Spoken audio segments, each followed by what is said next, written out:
And now for our feature presentation. He'll be fine on the mountain.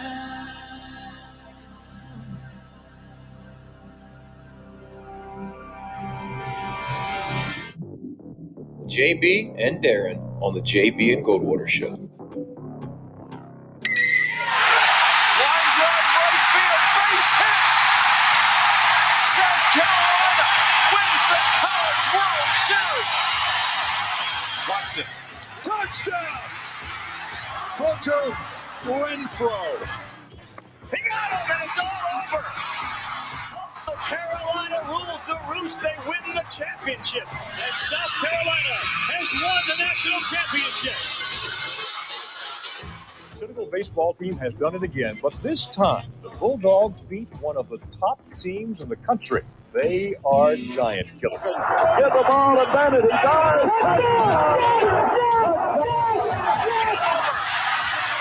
Gamecocks are in the Final Four.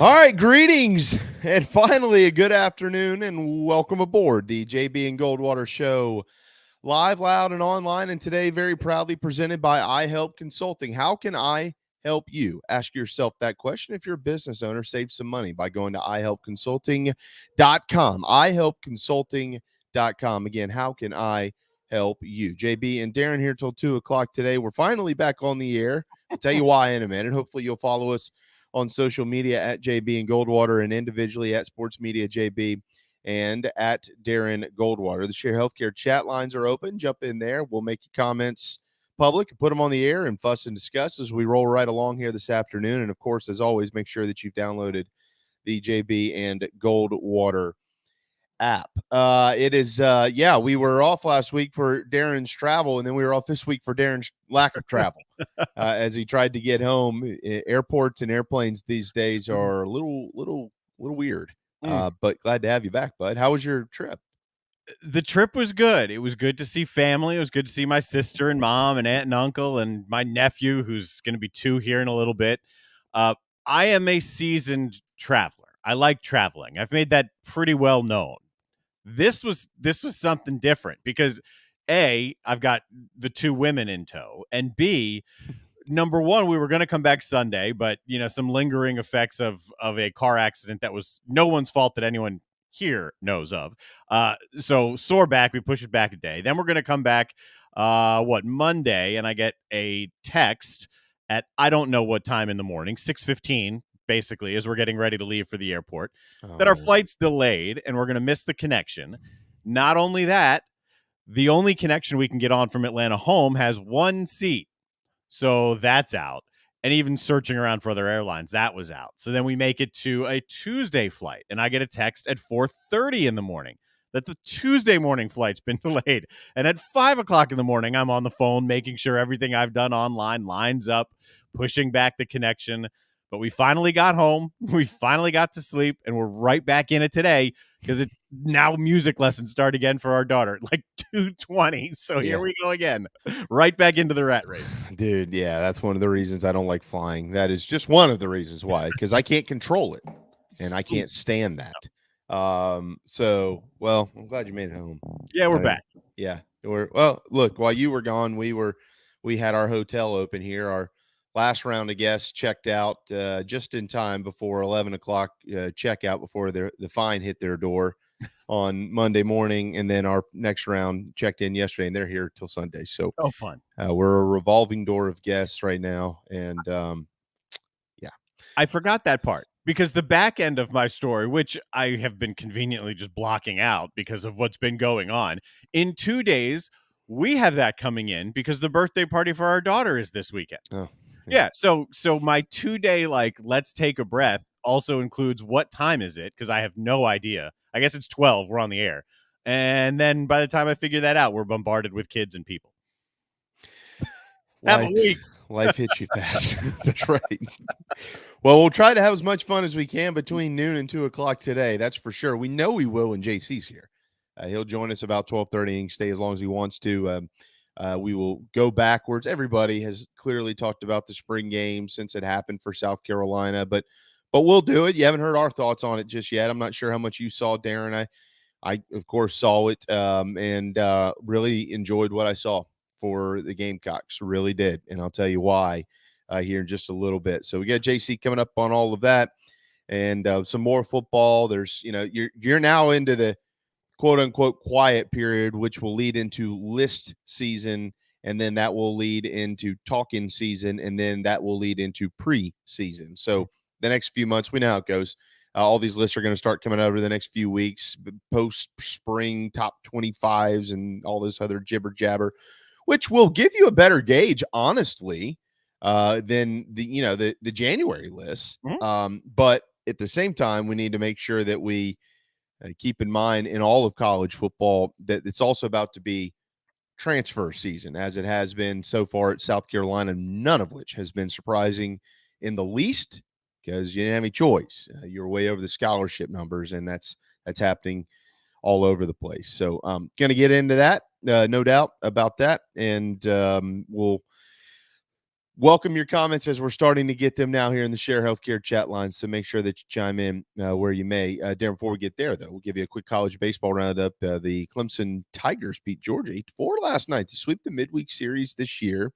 They've won 3 of 4. That includes the series win at Wake this past weekend, and they've got East Tennessee State tonight at 6 o'clock. Tigers just 4-10 in the ACC, although seemingly maybe starting to put it together a little bit, but 23-13 overall. Charleston Southern is at the Citadel this evening at 6 o'clock. Dogs looking for their 20th win of the season, 19-16 overall, just 1-5 in the SoCon. CSU 14-22, 6-9 in the Big South. And South Carolina is up against it, and I'm going to tell you why in a minute. 18-17 on the year, 6-9 in the SEC. That number has historically wouldn't scare me much, but it does right now. They're at Winthrop. Winthrop's having a tough year. They already beat Winthrop this year, did the Gamecocks, but for whatever reason, on the road at a bad Winthrop team sounds like a dangerous recipe for this year's Gamecocks baseball team. So we will see what happens tonight in the game. Winthrop's only won one midweek ball game all season long.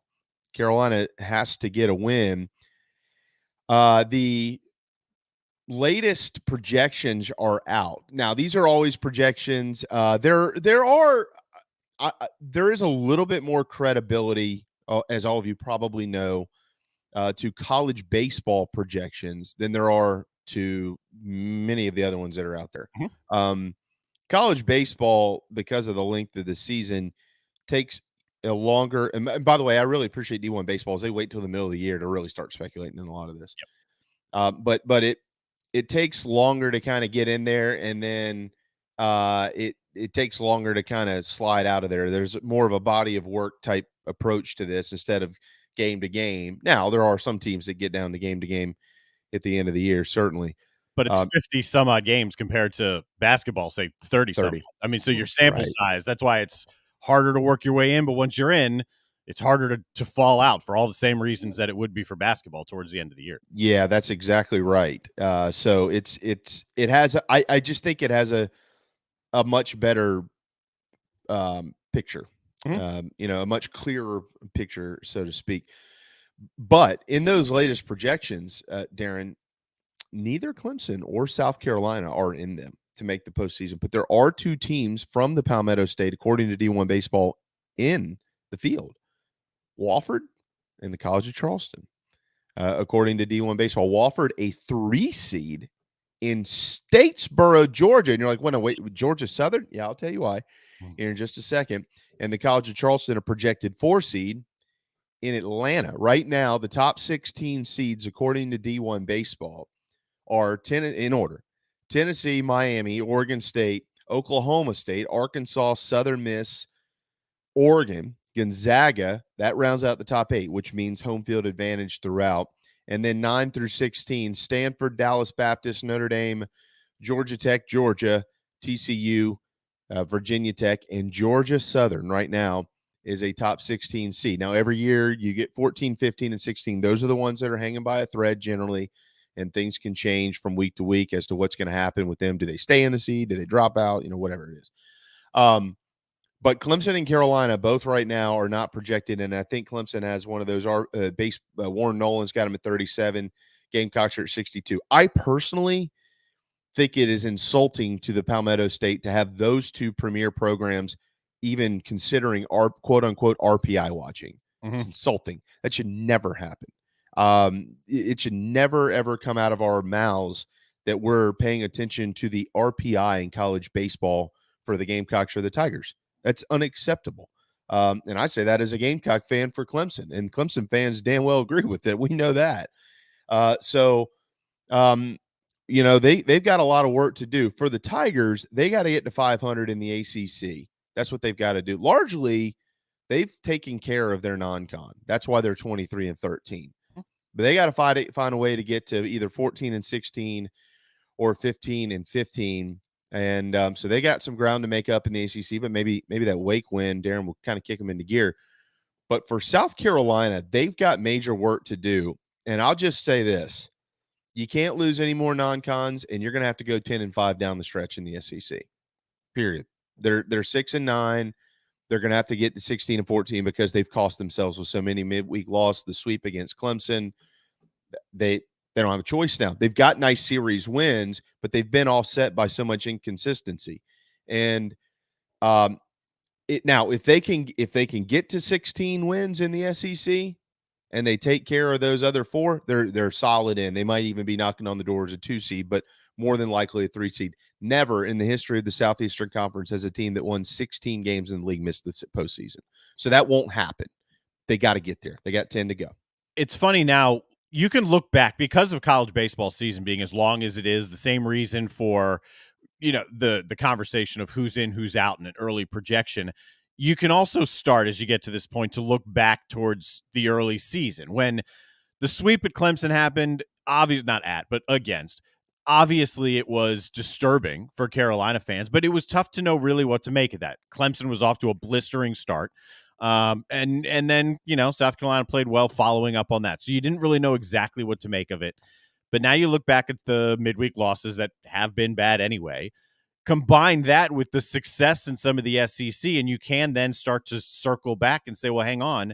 If the inconsistency, like you pointed out, wasn't there early, if you didn't have these hiccups when you really shouldn't have had these hiccups, you wouldn't be in the spot you're in now, having to play really good baseball down the stretch to even be in consideration to make the tournament. So it's at this point where you can start to look back and say, well, what if? And can it be fixed right now down the stretch? Is it fixed? I mean, those are valid questions right now. Yeah, absolutely. And, Carolina, they've got their SEC series left, Aaron, at Auburn, Alabama, at A&M, Kentucky, who's having a tough year, and very similar to Gamecocks, honestly, record-wise, and then at Florida.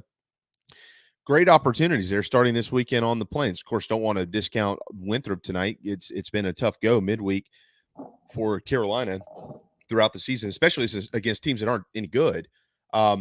This is now like we can, they have nice series wins. Okay, that's great. But now it's just about wins.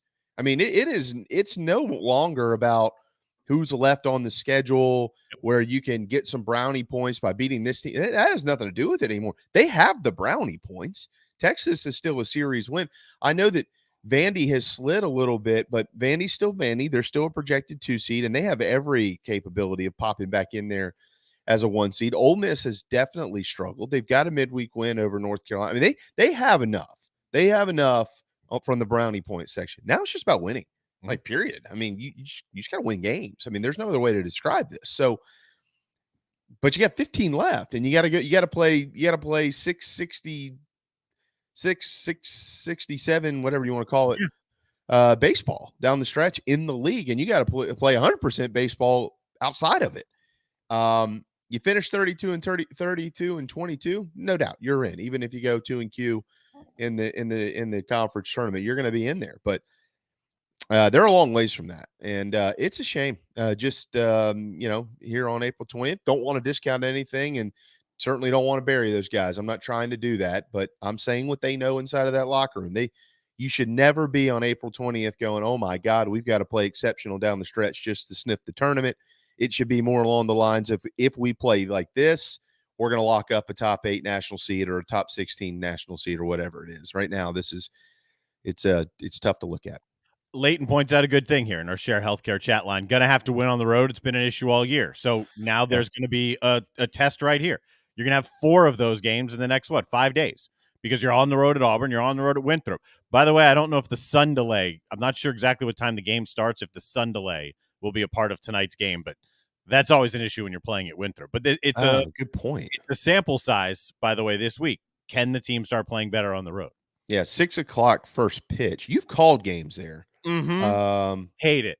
Absolutely hate it. The sun sets dead on, right? Dead on. So they built this stadium. It's not a new stadium by this point, but when they built the stadium, they made like the one mistake you can't make in building a baseball stadium.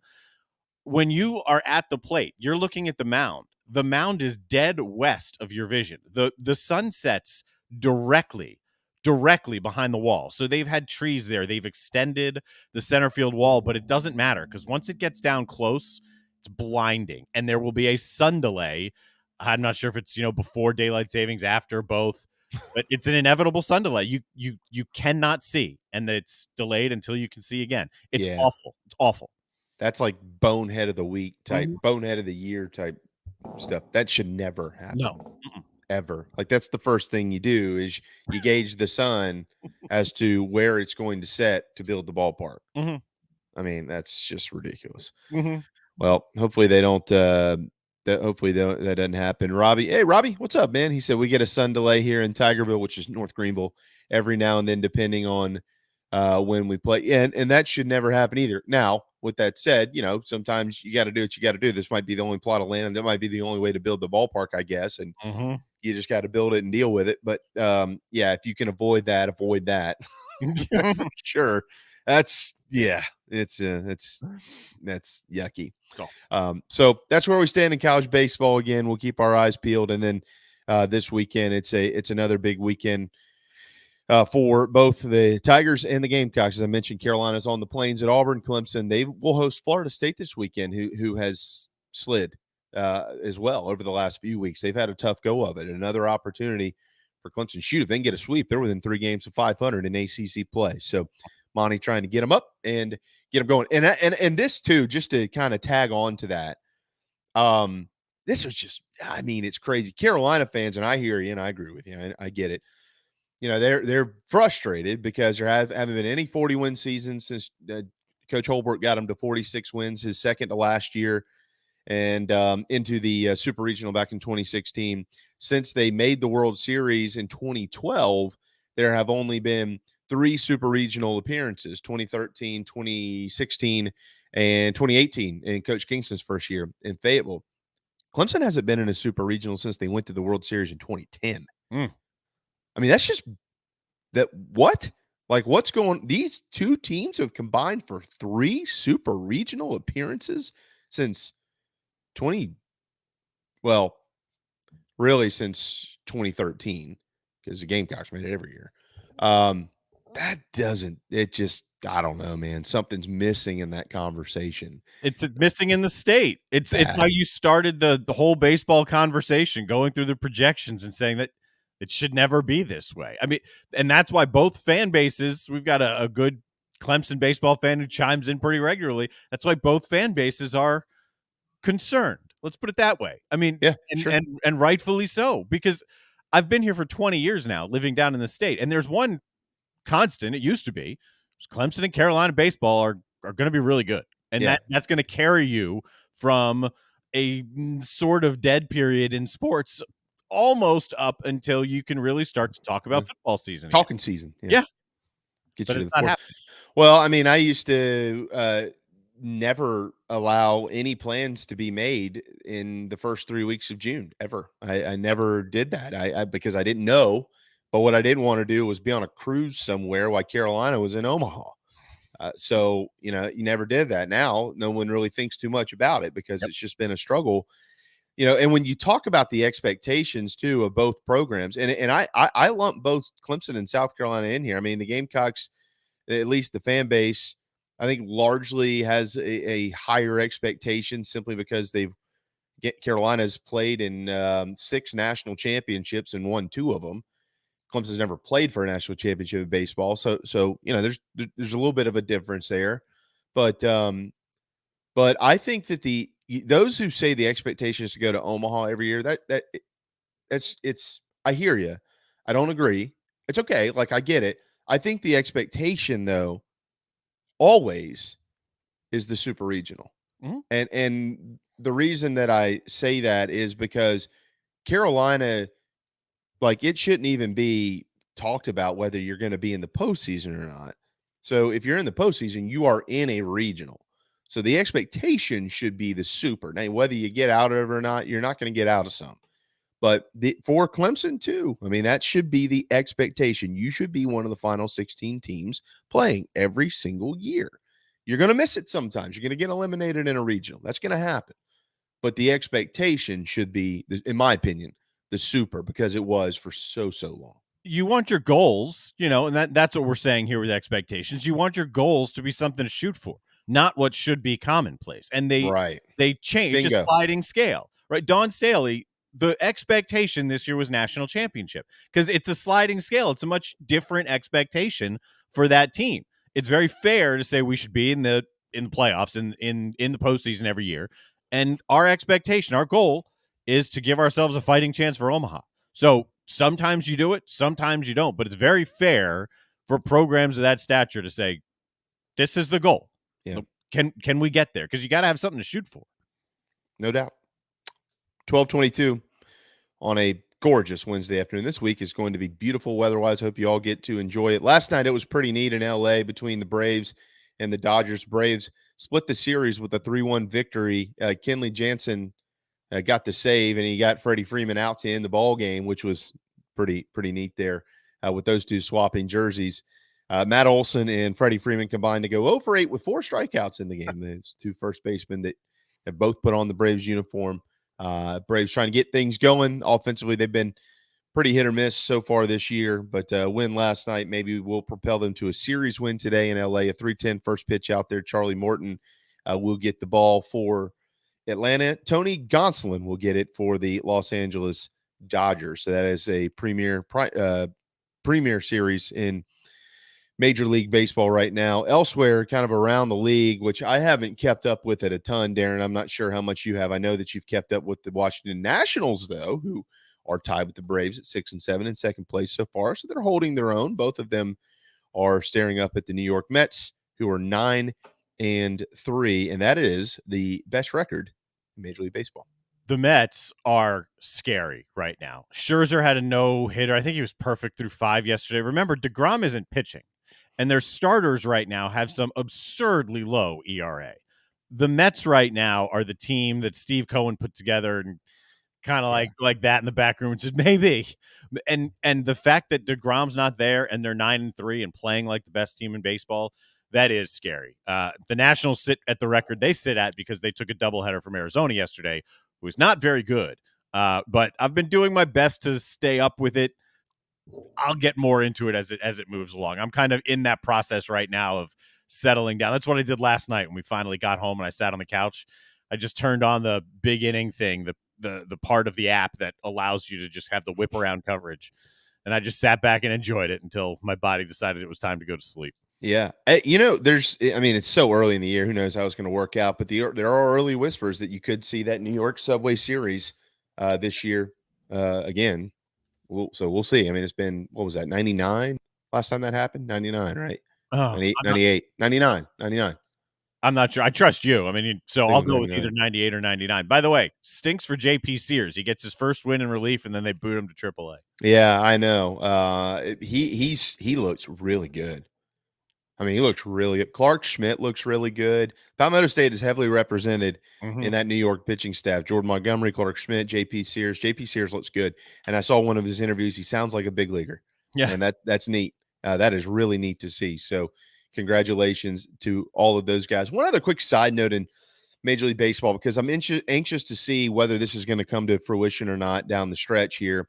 But Dave Stewart is leading a group that is looking to obtain a franchise in Nashville. It would be the first majority minority owned team in Major League Baseball history. And so they are Nashville. It's coming on strong. I know at one point it was maybe second tier considered for expansion, but the rumors are starting to swirl that Nashville might really land this thing. The question is going to be, do the Sounders stay? Do they take over and renovate the Sounders ballpark? Like, what happens there? Right. Because can you fit in one city a AAA and a big league team? I don't think you can. I don't think you can either. So, the first big hurdle is, can you clear things out with the Braves television market? Can you slide in there? And then what happens with the Sounders? But Nashville is a big time city. Nashville it's ready for a big league team. It absolutely is. It's got an SEC team. It's got a hockey team. It's got an awesome arena there. It's ready for it, and they can support it. I'd love the move. Yeah, I agree. I think Nashville would be huge. I am not a big believer that it will take away anything from the Braves. Mm-hmm. I think that is, but everything's different now. The TV stuff, the streaming stuff, it's changing rapidly. I just don't see it. I just don't. I think Atlanta, honestly, I think Atlanta should welcome that. It would be another great regional rival.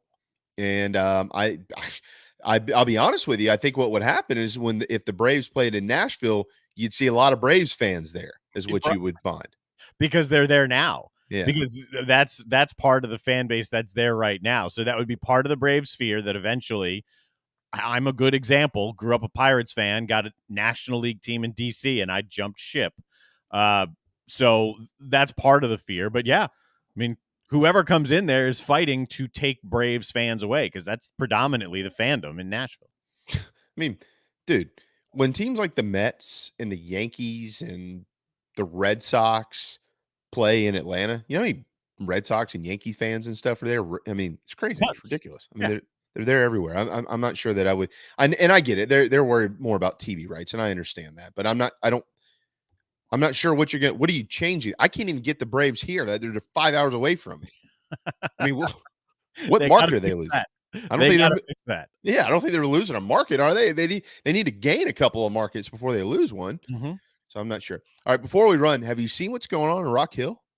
Yep.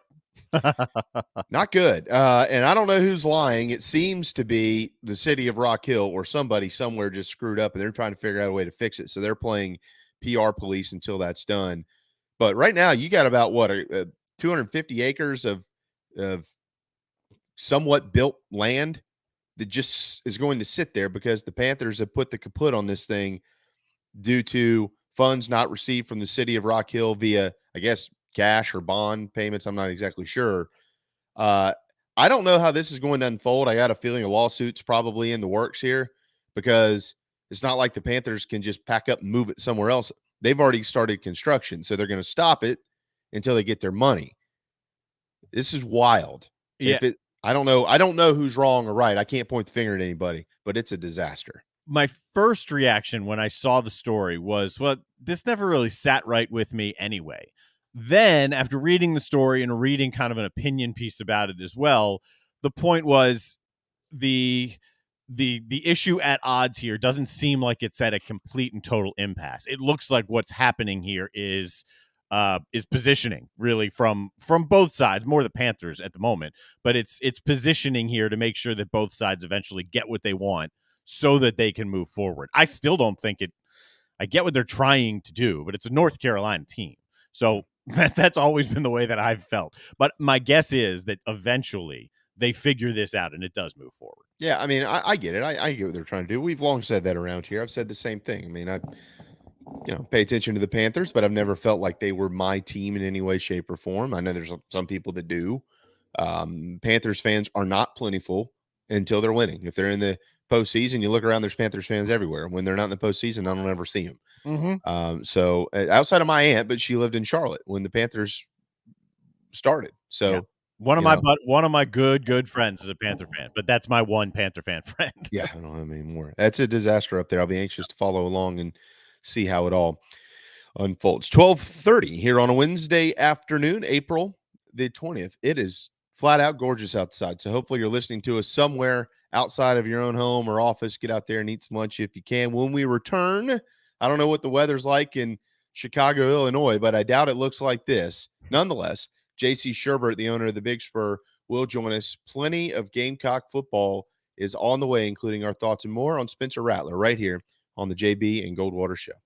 This is Mike Mazzell for Stokes Volkswagen on Ashley Phosphate Road. You know what happens when you sell record numbers of new vehicles? That's right, we take in record numbers of local trades. Despite what the news is saying, quality pre-owned vehicles really aren't that hard to find. You just need to know where to look. Stokes Volkswagen on Ashley Phosphate and on the web at stokesvw.com. We've got over 1,200 pre-owned cars, trucks, SUVs, and all at a fraction of the price when new. Every vehicle has been inspected and reconditioned, many with the balance of factory warranty. Best of all, at Stokes Volkswagen, you don't need perfect credit to get approved for a quality pre-owned vehicle. And we'll take any trade in any condition, even if you owe thousands more than it's worth. Don't forget, we'll buy your car even if you don't buy a car from us. You're going to love our pre-owned selection, I guarantee it. So come see us today at Stokes Volkswagen on Ashley Phosphate or stokesvw.com. Peace and love at Stokes VW.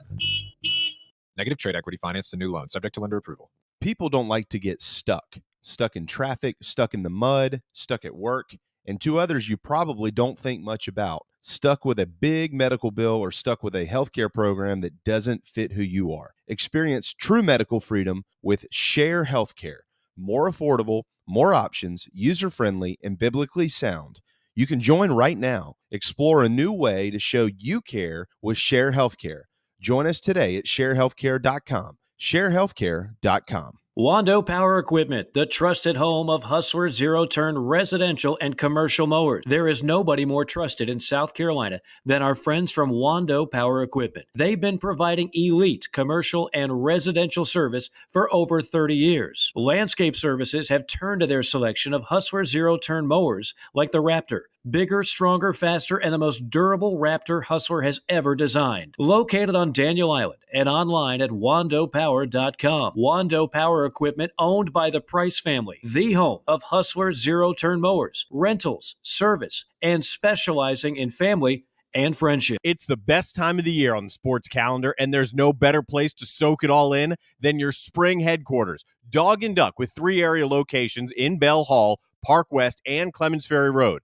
Until May, $5 pints of Wicked Weed Brews and Devil's Backbone. Again, until May. Patio seating, happy hour daily, family bingo on Monday, the Duck Truck Double Burger every Wednesday, rib night on Friday. It's the place to be for the best wings in town, the best sports everywhere you look. Dog and Duck, 3 area locations, Bell Hall, Park West, and Clemens Ferry Road.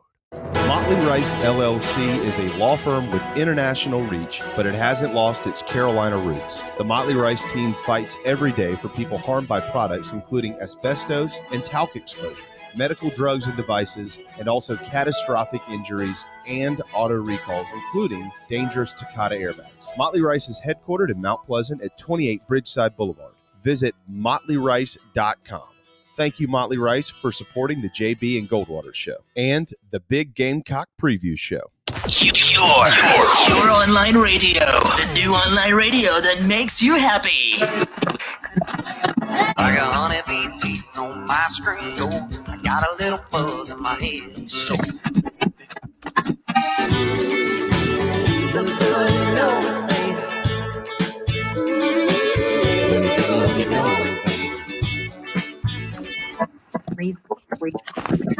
Cause we come from a long line of sinners like me.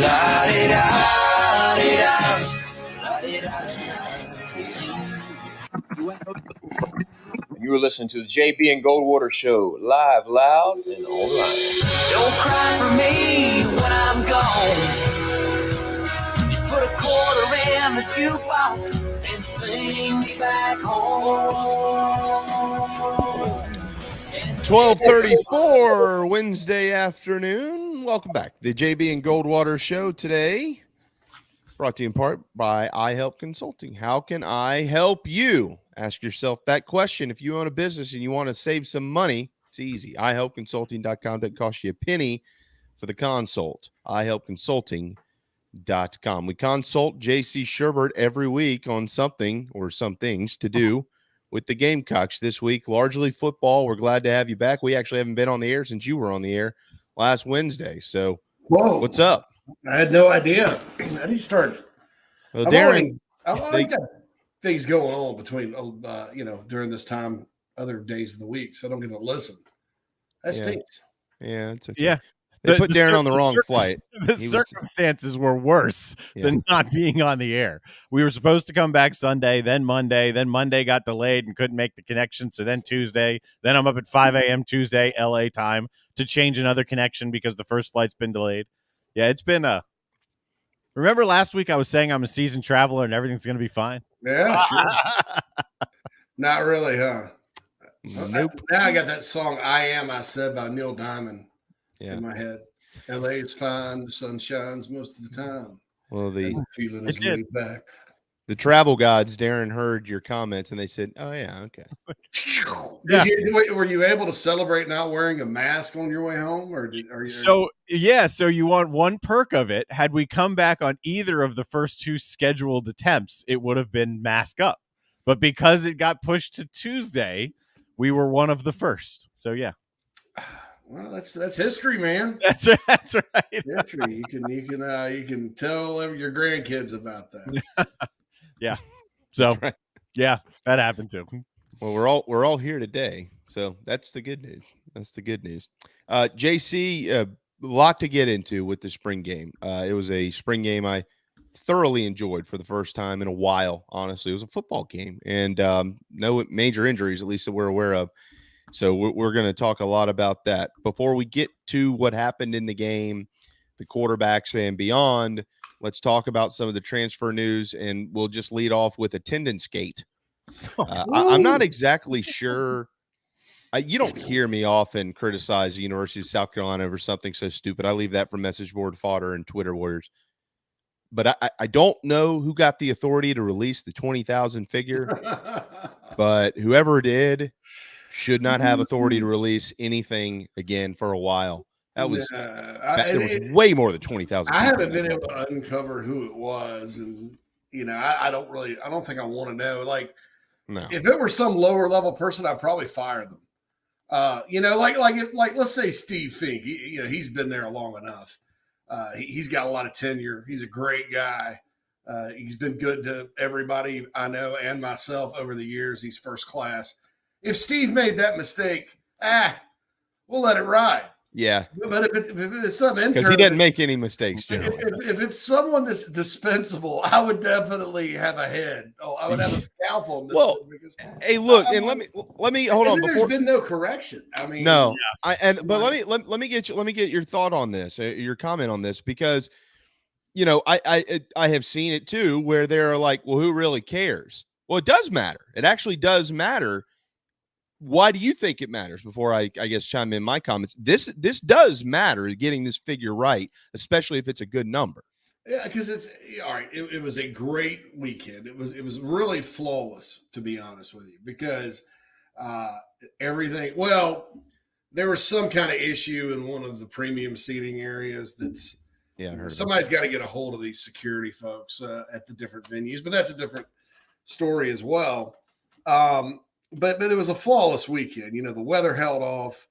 Everybody I know that went just had a time of renewal, with the Gamecocks. You remember last time everybody was in that stadium, they walked out and watched the same Clemson game they've watched the last, 7 years. But going in there and watching the Gamecocks and the Patrick Davis concert, which was great. And the baseball team did its job. Coming back and winning, and that wasn't expected, and just a super weekend in Columbia, and people were just feeling it, and it was a really well played spring game. The crowd, in my opinion, just looking at it, was bigger than any spring game crowd they've had. The whole lower bowl was full, and then it flowed into the club sections too. In the middle, no upper deck, but in the middle. The end zones, were full. I mean, it was a great, great crowd. I mean, and you could tell on TV and during Gamecock Walk, it was a record crowd. Yeah. And so it just went so well. Yeah. And then, the most important thing about a spring game, nobody got hurt. You know, there were no significant injuries or anything like that. Luke Doty played well. I mean, there's just a lot of positive energy, right? And that's what Shane Beamer kind of, uses to facilitate the progress of this program. And so then you come out with the announced attendance, and it's half of what it should be. And I'm like, oh, and even Shane laughed about it in the press conference. That's just not right. And then you hear stories, well, they didn't have any turnstiles or whatever. So at that point, whoever is in charge of this number needs to say, well, how do we just counted half the crowd. Why don't you just say, okay, the lower bowl seats, 43,000. I'm estimating it's 98.3% full. Let's do a little equation and say, okay, all right, that's our number. There we go. And it's funny because, like, for years, Carolina people have just ripped Clemson for their attendance reporting. Okay. Right. And because Clemson, you turn on the TV and there'd be a lot. You could read the CLEMSON in the upper deck. They play Wake or Duke or somebody, and it's raining or something, and they're like, tonight's attendance at Clemson 79,000 even. And it happened over and over again. And Gamecock fans just lit them up. Well, this is one time that and we always have said historically that they're sharp as tacks up there, and they have their PR machine is a lot. Let's just say it's been a lot more crisp than South Carolina's over the years. Yeah. And so, they could have taken a page out of Clemson's notebook there and just said, 41,000 or 40,000 even. Yeah. What happened to those days? I mean, Darren, we've watched this for years at every ballpark in the world. You always inflate the attendance. Everyone does. You look at the Carolina baseball games. They say, well, there was 7,600 people there tonight. And I'm like, I watched it, and there was about 1,200 people there. Well, those are tickets sold. Oh, okay. I mean, I look, here's why it matters. It matters for recruiting purposes. That's why it matters. I mean, you want that number to be able to stretch itself across the country in any conversations that are had. You want to be able to find other this is what you do, right? In today's world of promotion, you go out and find all this junk you can compare it to. It's all junk, and I get that, but it's not to somebody. And somebody will look at it and go, wow, they had the highest attended spring game in the SEC. That's incredible. Like, I'm not sure who missed the point here. Somebody missed the point. Like, they missed the whole, the boat left, sailed across the ocean, and then somebody decided that they would step off the dock to get on it, and they drowned. I mean, that was dumb is what it was. But it was great. It was a great weekend, and I'll tell you what stood out the most to me. What stood out the most to me was Coach Beamer making this day about not just his football team, but about the entire program. He made sure that the fans felt like it was about them. You saw the players consistently going to greet the fans in the stands. Obviously, they had the Gamecock walk. But then JC, I think you and I texted about this, he linked the past to the present and to the future. And I've said that for years. I know you've said it too. That is so important in a place that is trying to achieve things they've never done before. And so they they had the flag game, and they have all those former guys down there on the field in the ballpark. And what do they do when they run out to 2001? The current team runs right over, and that group was excited to see each other. A lot of them don't know each other, but it was just about that camaraderie. It was a good moment for Gamecock football. And then, of course, they all got to spend time with the recruits and things like that. JC, that's what you use this day for. You use it as a lovey-dovey teddy bear type thing. You want to build that feel good. And I think Shane and the administration overall, outside of that big hiccup, they nailed it. They got it right. Yeah. I mean, you don't have to comment if you don't want to. No, that's what spring games are all about, and spring weekends in general. You at different schools, it's almost like a homecoming without a game, I guess, kind of deal. Chance for everybody to kind of get together and meet. And every time I've been to the spring game, I've thoroughly enjoyed myself. And I wish I could have made it, but I've had a lot going on up here, or a lot going on the internet. Really, I'm here to do it. But a lot going on the internet. I work on the internet. Yeah. Oh, you do? Yes, I live there. I have a little virtual house. Oh my goodness, I'm really an elf. Yeah, I hear you. I'm like Max Headroom, I'm like that. Yeah. But Nice. so anyway, it is, and I think that as this program when Shane Beamer was hired needed to kind of feel good about itself, and you weren't really going to get the fans to start feeling good until winning started happening, and because this fan base consistently, after the disappointment of the end of the Spurrier era, you're talking about going from 4th in the country to going 3-9 within the span of 2 years. Will Muschamp comes in. I thought he did a lot of good things. He was not a popular hire. So when you're not a popular hire, you don't really get the margin for error. And starting really with the really sort of kind of the 2016 Florida game, but I'm going to go ahead and hang it on the 2017 Kentucky game. When the fans were ready to believe, and they did pack it out for a Kentucky team that was average as grits. And after you had beaten NC State and Missouri away from home, Missouri handedly, you lay an egg. Mm-hmm. It takes you all the way to the Clemson game in 2017. And, that was not a super duper Clemson football team compared to their other ones. And it's a blowout, of course.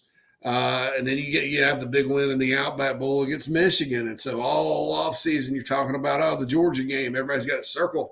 Some people are predicting upsets, including myself. National media saying South Carolina's going to contend. Blowout.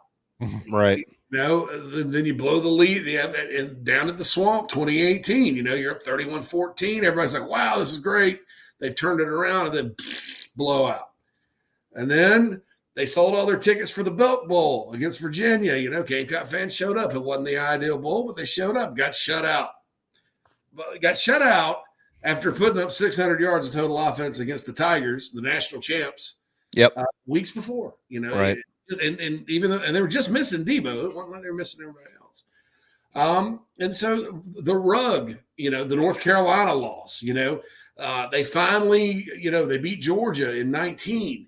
Come back, you blow another lead to Florida, and then you get skunked by Tennessee, and then the bottom just falls out. And so I mean, run it all the way up to 2020. Run it all the way up after beating Auburn and Vandy, and so you're 2-2 with Colin Hill at quarterback, and you're sitting there. Really could have beaten Tennessee. Really, that was a game that got away from them late. Just some bad plays every now and then in the secondary. Missed assignments on defense cost you, right? Let's be honest. Yep. So you're really a play away from being 3-1. You're going to LSU, which hadn't been able to stop anybody, which is god-awful LSU team, to be honest with you, 52-24. And then that started the end for Will Muschamp. And so this fan base under Muschamp had been through a lot. I don't think, there was probably a little bit of a pull out the rug moment with the loss at Missouri this year for Beamer, but, who knows? But time and time again, when this fan base the last 6-7 years has wanted to believe, they've been beat down. So that was a lost cause when Beamer got here. The players needed the love and attention first, because everybody who left from the former staff and people that came in said this locker room has to heal. There's a lot of, these are all good guys. They're all good people. The players are good people. They're just kind of beat down right now with all the losing and the coaching change and things like that. And so that had to happen with his players and within first. And I think he managed to accomplish that, as the leader of the organization. And then the wins started happening down the stretch, including the North Carolina game. So now, that feel good, I guess the feel good, mandate is starting to spread with the fans and the other school. And you can see Shane also getting more comfortable with being back. It's not that he was ever uncomfortable. I mean, he loves the place, but now, it's almost second nature to him to fire a tweet off about the volleyball team or whoever. And, you're looking at a guy that just loves his job, and loves his program, and that's contagious. And so I think a weekend like what just happened, and nothing bad happened in the actual game. It was efficient, a lot of good players, promising team, and then on top of the atmosphere, that's a win. And I think that we're about to see guys the return of Gamecock Nation at Williams-Brice. I thought the attendance at times last year was embarrassing, just to be honest. I understand COVID was a big reason for that too, because we weren't really quite out of it yet. But I think, you're going to see packed houses again at Williams-Brice really soon. And that helps your program more than anything, because the recruits that were there on Saturday and the recruits that will be there this coming season, that's going to make a big impact on them, because, Carolina's always been able to sell a big-time environment, hadn't really been able to do that in a while. So I think that's huge. And,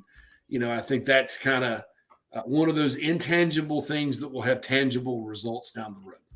Yeah, I think those are really wonderful comments. You mentioned Coach Beamer, and I agree with you there too. He is way more comfortable now as the head football coach at South Carolina than he was a year ago today. I'm not sure that, and I don't mean that like he was necessarily uncomfortable. I would never say that. And I think if Shane heard me say that, he'd say, what do you mean? I've never been uncomfortable. I just think that JC, there was a point in time where they weren't sure about a lot of things. They didn't know who was planning to stay, who was planning to go, how were they going to sell this, how were they going to do that. There was so much uncertainty leading into his first season and so many different question marks. And as time has healed wounds, they have made different moves, brought in. I mean, we know, we've watched it all evolve. You can see more of a comfort level with him. Just how he approaches it. I mean, even just talking during the game to, I don't remember who was out there. It's the same for basically every. I forget who was the sideline girl. It was Ryan McGee. Okay, right.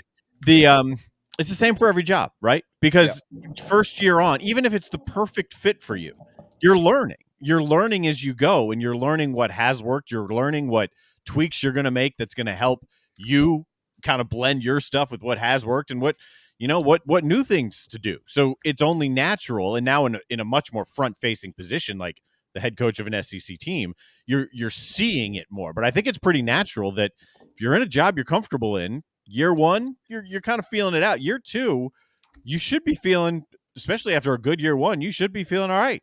I got this. I'll throw a tweet out here and there. I'm comfortable with what I'm doing. I think trust is the word, Darren. Yeah, I think he trusts his process much more so, which rightfully so. Like you said, anything that you do often, you're going to do better or best. He was just starting that process last year. So how can you trust something you never done before? Mm-hmm. And I feel like he is seeing it unfold, and it's making him believe more and more this system that we're putting in place here, it appears to be working, JC. Yeah, I think so. I mean, it's there's just a lot of good feeling about South Carolina football, and as things become second nature, I think in any organization, that helps. From coaches to players to off the field staff to recruits to administration, whatever you want to call it. It always helps. And especially like for a first-time head coach coming in, I haven't seen a lot of trial and error from Shane. In fact, I've seen some kind of steadfastness. I'm not going to call it stubbornness because that's negative, but steadfastness and commitment to culture and above all and things like that. But you're right.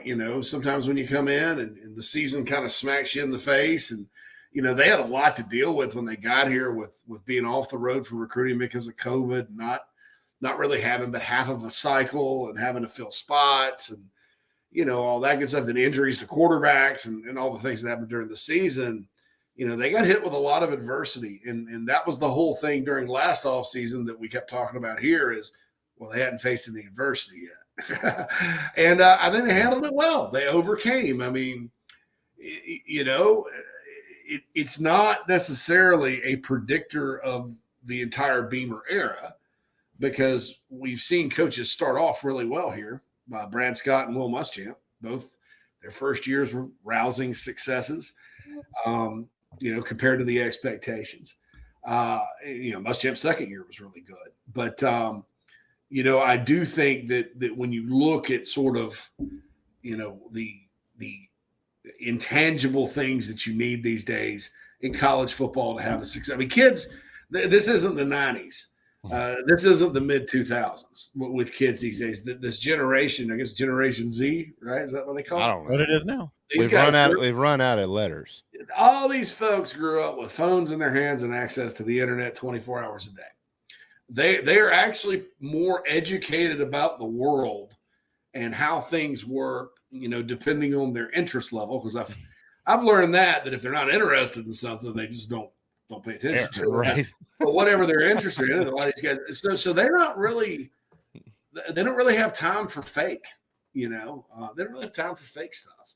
And I think you look at a guy like Spencer Rattler, who had to grow up pretty fast. I think one of the reasons he was drawn to South Carolina, and frankly, drawn to go back home to Arizona State before, I guess they sort of messed that up. Herm Edwards sort of messed that up. Herm Edwards, when you talked to him, was a very dynamic guy, right? Same with Shane Beamer. One of the reasons he was drawn, I think, to Carolina was the coaches approached him with reality, and I'm not talking about Sat's comment about we both suck or whatever. That's kind of a buzz thing, but he knew what Shane Beamer was all about. There was a trust right away, and I think that with this generation of kids, and they're still kids, and everything that's been thrown at them, and the sheer amount of information and hype and BS that's out there, that they gravitate towards things that are, that exist strongly in reality and consistency, because I think they need that in their lives, because they didn't grow up in the world we did. They grew up in the world where things are coming at them all the time. And I think when you're talking about recruiting, you're talking about player relationships and motivating. Coaching is motivating people to do things they don't believe they can do, essentially. Then that's a very powerful message that you can send to this generation, and because this generation makes up the players, I think that's something that definitely is a positive indicator of potential success. Because all this stuff, JB and Darren, it doesn't mean you're going to win. You're in the SEC. It doesn't mean you're going to win. But if you don't have it, the bottom. It does mean you're going to lose. Yeah, it does mean you're going to lose if you don't have it. There's no question about that. We're going to talk. We didn't get to the transfer, so we'll hit on those quickly when we return, and then we'll actually talk about what we saw in the game and all that type of stuff. But to kind of capitalize on your comments there, JC, I think they're in just a short amount of time here, a little over a year. Shane Beamer literally spent every single day of his life as the head coach trying to sell it to somebody. Somebody to come coach here, somebody to come play here, somebody to come watch the game, somebody to write an article, whatever it may be. And seemingly as time goes on, it's getting easier and easier for the program to just sell itself. And that's what you want. That means that you've done a nice job. So, and I think there was a lot of that this weekend. It was a good presentation for Gamecock athletics all across the board. And they'll learn from that, and they'll continue to improve, quote, big Gamecock weekend as time goes on. All right, let's hit a timeout. When we return, we'll actually talk about the football game. Certainly we want to get into the quarterback room. JC, not all of the conversation is or should be about Spencer Rattler. And so we'll dive into that and much more. A couple of superstars set for breakout seasons and so on and so forth. So hang tight. The JB and Goldwater Show with JC Shurburtt on this Wednesday afternoon. We'll be right back. Right here in our backyard is Motley Rice LLC, a law firm that hasn't lost its Carolina roots. The Motley Rice team fights every day for South Carolinians who were injured while traveling by plane or bus, harmed by medical drugs and devices, or burdened by dangerous auto recalls, including Takata airbags. Motley Rice is headquartered in Mount Pleasant at 28 Bridgeside Boulevard. We are honored to have Motley Rice as a sponsor for the JB and Goldwater Show and the Big Gamecock Preview Show. At Patriots Point Naval and Maritime Museum, families walk in the footsteps of our nation's heroes, the brave ones who risked their lives to defend our way of life. Home to the aircraft carrier USS Yorktown, USS Laffey, and the USS Clamagore, there's more than 1 million square feet of exhibit space to roam. White Glove certified, we have several new health safety measures in place to enhance the visitor experience. Come for the day and leave feeling inspired. One of the most impressive museums in the country, located right here in Mount Pleasant. Visit patriotspoint.org for more. We'll see you soon. People don't like to get stuck in traffic, stuck in the mud, stuck at work, and two others you probably don't think much about, stuck with a big medical bill or stuck with a healthcare program that doesn't fit who you are. Experience true medical freedom with Share Healthcare. More affordable, more options, user-friendly, and biblically sound. You can join right now. Explore a new way to show you care with Share Healthcare. Join us today at sharehealthcare.com. sharehealthcare.com. This is Scott Glaze, head golf professional at the Links at Stono Ferry, located on the outskirts of Charleston, South Carolina. I'm inviting you to tee it up on one of the most scenic and challenging courses in the Lowcountry. Our back nine is highlighted with 3 holes that border the Intercoastal Waterway.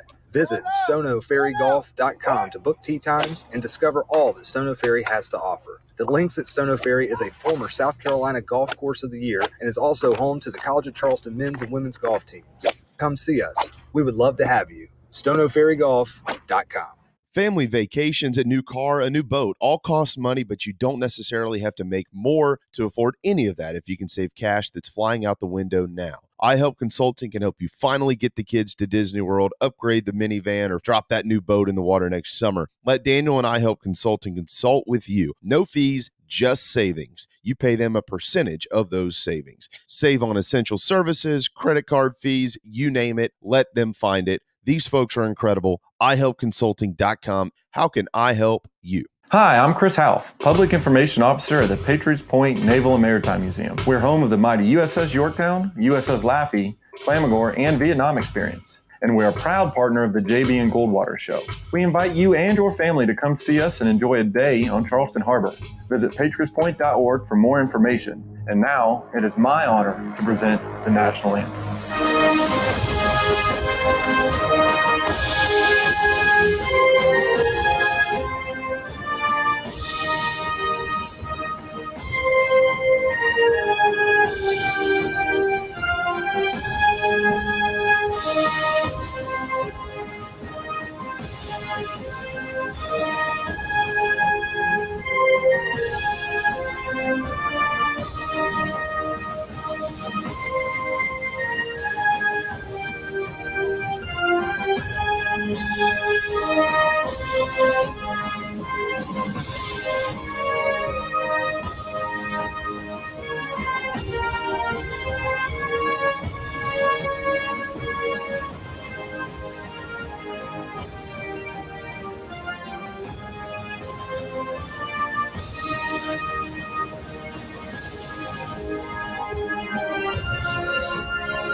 Live, loud, and online.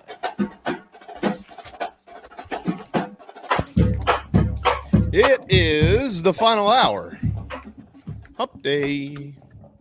Here on the JB and Goldwater Show, brought to you in part today by iHelp Consulting. How can I help you? And driven by Stokes Volkswagen and always presented by Motley Rice. JC Shurburtt, owner of the BigSpur.com, joining us for however the hell long he wants to stay here. As always, it's an open invitation. I have to. This is neat, and he's probably not watching because even though he's the official voice of our program, he doesn't never watch it. He's got other things to do. Patrick Davis He's sleeping. I got the surprise of the year from personally speaking the other night. I got invited to his wedding. Hey, I know. How about that? But it is in. Well, I'm not going to say where it is. I don't want anybody to show up there. But let's just say that it's in a very remote area, and in the mountains, so I'm. But it's in the fall. I said, "What the hell was he doing?" No. It's a off weekend, JC. Oh, Hopefully. bonus. He'd never live it down. I mean, No, as he tied knows in better. with Gamecock Nation as he is, he would never live it down if he put it on a day or a game Saturday. Yeah. Yeah, exactly. I don't know. I mean, I'm anxious to see who's gonna perform. I can only imagine what the bar's gonna have, right? Probably whiskey jam. A lot of top shelf stuff. That's a wedding you want to go to if you. Yeah, we're going. I don't care. That's a good time. I said already hit the RSVP button. So if you can't go, I'll take somebody with me. But right away, huh? yeah, well, I mean, because good for PD. He left me open on that. All it said was my guest. It didn't say Carrie, so I can take wherever the hell I want to. Yeah, that's a good deal there, buddy. Lauren, Patrick, thank you. That was neat, man. I wanted to share that with y'all. I am pretty excited about it. So I've been to a wedding in a while. That'll be a lot of fun. All right, not going to be at any football games, I guess, this fall for South Carolina are the players who are transferring. At least I don't think they're going to hang around. Correct me where I'm wrong, JC, but this is who I know of now. Since spring has ended, Devontae Davis, Keem Green, Eric Shaw, EJ Jenkins, and I think formerly offensive lineman William Rogers, but I think they moved him across the way to D-line. Those are the 5 names, I believe, that I have that have hit the transfer portal since their meetings with Coach Beamer that began on Monday morning. Is that correct? Are those 5? Is that it so far? Yeah. And look, you know, there's always some guys. Did you include Eric Shaw in that? Yes, I did. There's always some guys like Eric Shaw and EJ Jenkins that, and I knew this was going to happen. I think I've even mentioned that there's going to be somebody that some of us like that thought, this guy's going to be a really good player that's going to leave, and we're going to have a little tinge of disappointment because you always want your guys that you like to be, that you think are going to be good, to be good. Everybody likes to be right. And I think Eric Shaw, it's a little disappointing to me just because I thought he had a chance. You know, I thought he had a nice catch in the spring game. He probably just needed another year to work at receiver if that's what he's going to be. And in 2023, they're probably going to lose some receivers and going to need him. Right. But, you know, he's kind of one of those guys, you know, sometimes in recruiting, all recruiting is about projection, right? And so, you know, you have to project guys, and not everybody, Mother Nature is not always going to follow, you know, what you think and project. You get some guys like Sedarius Hutcherson, who comes out of high school at 6'4", 230, and the next thing you know, he's 315. Right. And it's not fat. It's just, he just grew. Some guys like Eric Shaw, who by this point should have been up to about 240 at least. And then you got defensive end, he could play, tight end, he could play, kind of what he was recruited to do. He's hovering at like 205, 210 and can't put it on. Darius English was a guy like that, finally put enough on to where his senior year he could play and rush the passer. You know, Mitch Hyatt, 5-star offensive tackle, even though he played, I think started 4 years at Clemson, was not drafted because he couldn't get big enough to play in the NFL. Fine for college, but couldn't get big enough to play in the NFL. So there are some guys like that, and unfortunately that was Shaw. And, you know, this staff did not recruit him. And so I think the previous staff, when they took him, were like, well, if he doesn't do this, he can do it. They kind of had a plan for him. And not that these guys didn't have a plan, but you know, it's just kind of like, where do you put him? You know, does he fit the defensive scheme? I don't know. You know, at a 210-pound linebacker, I don't know. He's probably not a buck until he get to be 230 in this scheme. You know, so where is he going to play? And I think he's just sitting there looking and going, man, this will be the 3rd straight year outside of some, you know, garbage reps I got because everybody was hurt at the end of 2020 that I'm sitting on the bench. And he wants to go play. He was a 4-star recruit. So I'll be curious to see where he ends up. That's the one upside-wise that gets me. EJ Jenkins was not really a surprise. I think once Jason Brown left, the writing was on the wall. And then when he didn't move back to tight end, and I heard they're still playing him at the same receiver spot, I was like, he's out of there. You know, he's not what they were trying to get him to do. I'll always be thankful for E.J. Jenkins because he had a bad setback in preseason camp last year. Right. He was projected to do a lot. And then they stuck him at the X receiver position behind Van for a while. And then he continued to play outside. And I'll always be thankful for him because he played his butt off. He blocked. The guy got out there and blocked and blocked. I mean, really some of those runs toward the end of the season, he was out there sealing off the corner or whatever. And that's very helpful. Yeah, it is. When the corner didn't sit there chasing you down. I'll be thinking, and I kind of halfway expect him to go to Virginia Tech where Brown is. And, sure. And maybe, in the scheme of that offense, I mean, he needs to be a guy, I've said it before, kind of like Spurrier handled Jared Cook. That inside flex kind of position is perfect for him. And if you're Carolina, though, I mean, do you take Jaheim Bell off the field or Austin Stogner off the field or never somebody that play E.J. Jenkins? No, you don't. So the writing was on the wall. The rest of them, the defensive tackles, Jakeem Green was disappointing because I thought his JUCO film was really good. Yeah. What I didn't think about at the time was he was playing an end position in the 3-4 defense, really good pass rusher, all that. I think he was around 260 at that time. He goes to Nebraska and gets up to 305, and it's just a different deal. And I just don't think he was ever acclimated to that. And then, of course, Devontae Davis was somewhat productive when he played, but he's just been hurt the whole time. And, what this tells me, too, is that Nick Barrett and TJ Sanders, the two second-year defensive tackles guys that I've been hearing great things about, they're really coming on, And so they were – not only do you have MJ Webb, Rick Sandage, Boogie Huntley, Tonka Hemingway, Zach Pickens in front of you, you have these two freshmen that are in front of you. So those guys, they need to go somewhere they want to play. And so, and William Rogers never projected to play on either side of the ball. So that was one of those guys Wolf would take late that Wolf needed to coach. Right. Like I said, the previous coaches have plans for these guys. And then you get a new coach, and they're like, because look, I mean, any recruit, I don't even care what he's rated. If you take the star ratings off of them, you could show a recruit to 10 different guys in the coaching business, in the college level, and you'll get 8 different opinions and very little agreement completely on those guys. Probably only half of them will say we take him.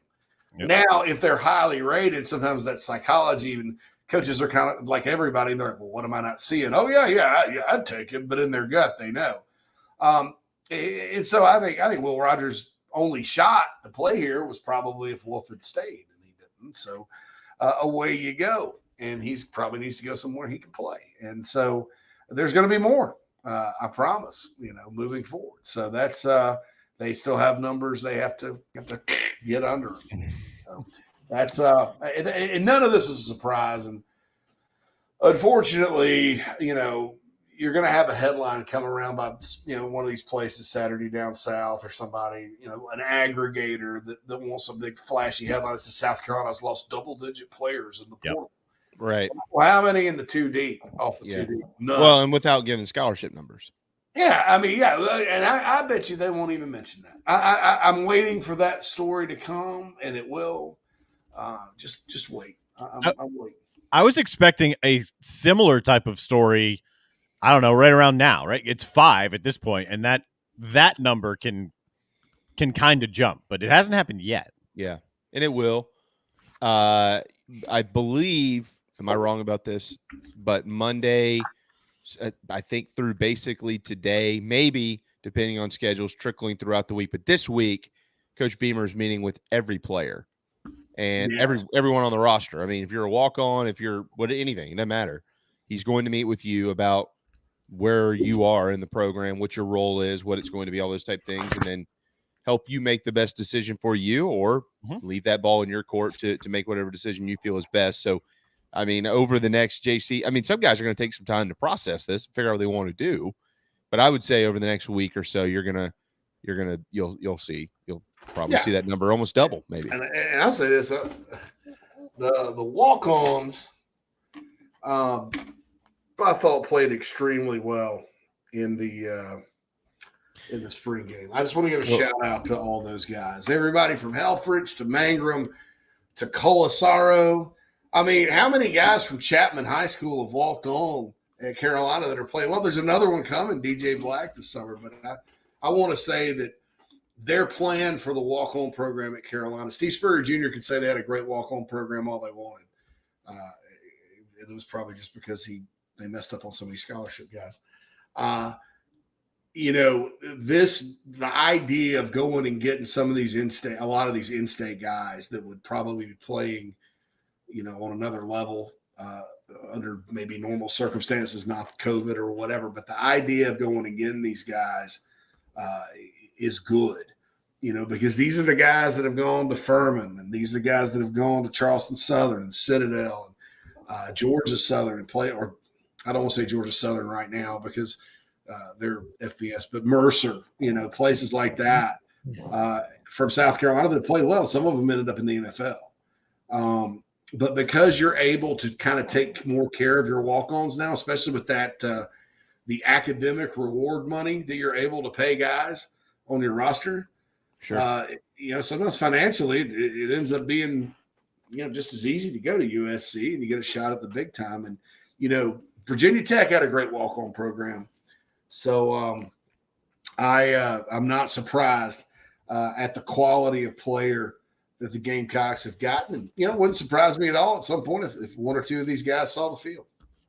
JC Shurburtt, owner of the Big Spur 116 Hump Day on the JB and Goldwater show presented by Motley Rice. All right, let's get to the quarterback room, what we saw in the game this weekend, JC. We'll start, of course, with Spencer Rattler, the presumptive starter, not officially named by Shane Beamer, but soon to be, I'm sure, that he will be QB1 as fall practice gets underway here coming up in just a few months in August. He looked good. What I was looking for primarily in him was he going to stay healthy or not? What's happening out there? Can they protect him? He almost got knocked down one time, and he was kind of looking around like, hey, anybody see that? Hey, don't hit me. But he was in control. He was everything. I mean, he was there was no confusion out there. There was no lack of understanding what they were trying to do. This is a spring game. I'm aware of that. I'm also aware that even though Coach Beamer said they were basically free to call any plays they wanted to call, they weren't showing the whole book. I'm also aware that he said, well, we pretty much didn't really hold anything back. That's not true. They did. It was very vanilla. But at the same time, the offense seemed comfortable. I don't care about the stats or did we break any long runs or anything like that. Matter of fact, I'd rather see the defense play better in a spring game than the offense always. But that being said, JC, it was more along the lines of, does this thing look like it's controlled or not? And it did. It did. It did. You could see a difference with him at the helm and how he guided those guys down the field and helping direct traffic out there. Yes, I agree with you there. It's night and day almost. And I'll say this. I'd be you thought last year I was critical. Let them go out there with the players they've got and dip and dunk and dink and dunk like it's 2005 at Clemson and you're Rob Spence. I agree. And you'll see a pretty ticked off JC Shurburtt, I promise you that. And it's not to say you got to throw it deep every play. That's the opposite end of the loony bin there that, everybody thinks, if you don't throw it deep, it's not good. No. And you're like, no. Yardage, first down, scoring drives, plays, throwing it deep's fun. But, that's kind of the same people that would just want to go out and shoot a bunch of threes in basketball, and they think if you throw it inside, it's boring. But that's not the case either. But looking at the offense last year, they really weren't a short passing team. They weren't even good at it. They didn't try it. If they'd have tried that, if they'd have run what they ran in the spring game against Missouri, I think they'd have won the game. But anyway, you didn't like the game plan in Missouri. What was wrong with that? It was awful. it was awful. And, Jason Brown caught a lot of flack about it from some of our resident film watchers on the Big Spur. Yeah, you got some of those. And I'm like, Jason Brown kept them in the game. Yeah. With the touchdown pass to Van and all that. But, I think there's something to be said for a shorter passing game because you set that up and then you go up over the top. And, that's football 101. But if you know what you're doing there, you've got to know when to pull the trigger. That was always so great about. Everybody thinks that Coach Spurrier always just tossed the ball down the field. That's true, and not true.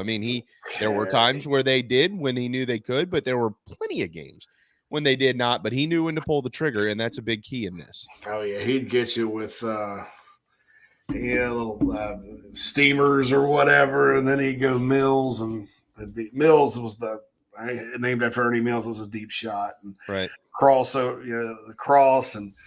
Yeah, Spurrier's passing game is interesting because I was talking to somebody about, on the radio in Greenville about Spurrier, and they were like, well, Spurrier didn't really not call his plays during the spring game, did he? I was like, no, he would, because that's all he knew how to call, Otherwise, he'd be like, Sean, give me a run play, But what he would do is every single week he'd flip, and this is kind of like what I think Marcus Satterfield's idea is. I just don't know how last year it was getting taught. He'd change up the formations. You'd run the same 3 or 4 plays, but Spurrier would have different formations and shifts. And, one game he'd go heavy 5 wide in the shotgun, 4 wide in the shotgun. Some games he'd have a couple of tight ends out there during the Connor Shaw era. That happened a lot. But it's the same play. That play that Busta Anderson caught for the touchdown against Georgia is the same play that Steven Garcia threw back across the field to Alshon Jeffrey at Clemson, and the same concept that Andy Boyd caught on the tight end drag Spurrier's first game against Central Florida for the big game. It's the same thing. It's just run just a little different. Oh, just a little different. And so Spurrier wouldn't mind calling all his plays. I refuse to believe as much of a Decepticon as Marcus Satterfield, talks about being or is. And I say that with, as a compliment. I would be shocked if he just ran his whole playbook Saturday night. That's the offense this year. Shoot, oh man, gosh, that would be bad. That would be bad. Well, Rattler, though, just in what you saw, what did you see? Just describe quickly. I want to get to Luke Doty. But this guy to me looked totally like the real deal. He didn't need to throw it for 300 yards in a spring game. We know what his arm can do. We know how accurate he is. I was more looking at what does the offense and what does the team that surrounds him look like while he is on the field. Can it click? Is it clicking in April? And it was. To me. Yeah, clean game. And I'll tell you this, what impresses me beyond his arm talent, or what impressed me, and this is what kind of surprised me, because this is a new system. This is not Lincoln Riley's system. They have some things they did there that they have, but this is a bigger challenge mentally, which a lot of offenses would be compared to Lincoln Riley's air raid or modified air raid or whatever. And what impressed me was, Rattler called a lot of crap about his decision-making last year in Oklahoma in an offense that's not like dependent a lot on anything but just dropping back, chunking it, a lot of times. Well, I saw no questionable decision-making. There's always plays you want back, but the long pass to Xavier Legette, I think everybody in the stadium would have loved to have seen him air it out on the post to Wells, but Wells was covered. So he came off that guy and he hits his secondary guy. Boom, right there. I think it surprised Xavier. The ball got there so fast. I think if Xavier had, maybe caught it in strides, he probably could have scored on that play. And that's a secondary read. So that's a check down. And that's very, very important in college football, especially in this offense where you wanted to do the check down is your friend. And he did it a couple of times, thrown to the backs or whatever. I think a lot of misconception out there is, well, play called, like Xbox. Well, the play's called, and I'm going to this guy no matter what, one read and whatever. And that's just not in football. You have different options, and a lot of times playing quarterback is making the right choice and making it quick. And that's what impressed me probably the most about him, is because you heard that criticism, and there's really no evidence of that in the spring game Saturday night. You just said something too with the you mentioned Leggett maybe being surprised how ball that got there. I'll say this, in all seriousness, this isn't blowing smoke or hype or anything like that. This cat, he's got all the tools. I mean, his release is lightning quick. I mean, it gets in his hands, and when he wants to get rid of it, it's out and it's on the way, and it's getting there in a hurry. So you better know what you're doing out there. You're not going to be, it's going to hit you in the helmet. I mean, he's accurate and he is sharp. I mean, it's fun to watch. I really hope it transitions into a couple of extra wins this year for South Carolina. The other side of that coin, though, JC, is that Luke Doty looked really good. He looked healthy. He looked confident, and he looked developed. He looked different. There were times last year where he was just trying to survive, and that didn't look like it at all on Saturday. He looked like a quarterback on Saturday. Yeah, I've said for a while, I think the best thing for Luke Doty is the presence of Spencer Rattler, and it looked like the weight of the world had been lifted off his shoulders. Is his foot 1,000%?